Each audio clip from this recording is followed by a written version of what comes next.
এনসিপির মাঝে ভাঙনের সুর, একের পর এক পদত্যাগ করছেন দলটির নেতারা। গতকাল জ্যেষ্ঠ যুগ্ম আহ্বায়ক তাসনিম জারা, আজ যুগ্ম আহ্বায়ক তাসনুবা জাবিন করেছেন পদত্যাগ। আসন্ন ত্রয়োদশ জাতীয় সংসদ নির্বাচনে জামায়াতের সঙ্গে এনসিপির জোটের কথা ওঠার পরপরই দলের ভেতর শুরু হয় তীব্র মতপার্থক্য, যার কারণে বেঁকে বসছেন এনসিপির অন্তত ৩০ জন নেতা। তবে এবার জামায়াতে ইসলামের সঙ্গে নির্বাচনী সমঝোতা ও সম্ভাব্য জোটের বিষয়ে নিজের অবস্থান স্পষ্ট করলেন দলটির সদস্য সচিব আখতার হোসেন। শনিবার মধ্যরাতে নিজের ফেসবুকে দেওয়া এক বার্তায় তিনি এ বিষয়টির ব্যাখ্যা দেন।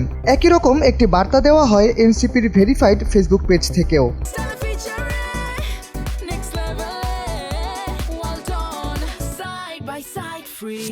আখতার হোসেন বলেন, আমরা শুরু থেকে একক, যৌথ বা আসন্ন সমঝোতার মধ্য দিয়ে নির্বাচনের বিষয়ে ওপেন ছিলাম। বিভিন্ন রাজনৈতিক দল যেমন বিএনপি, জামায়াত সহ আরও কয়েকটি রাজনৈতিক দলের সঙ্গে আমাদের জোট গঠন বা আসন সমঝোতার বিষয়ে আলাপ চলমান রয়েছে। তিনি আরও জানান, বর্তমান রাজনৈতিক প্রেক্ষাপটে সংস্কার প্রশ্নে কারা বেশি আগ্রহী ও প্রতিশ্রুতিবদ্ধ সে বিষয়টি এনসিপি সবচেয়ে বেশি গুরুত্ব দিচ্ছে।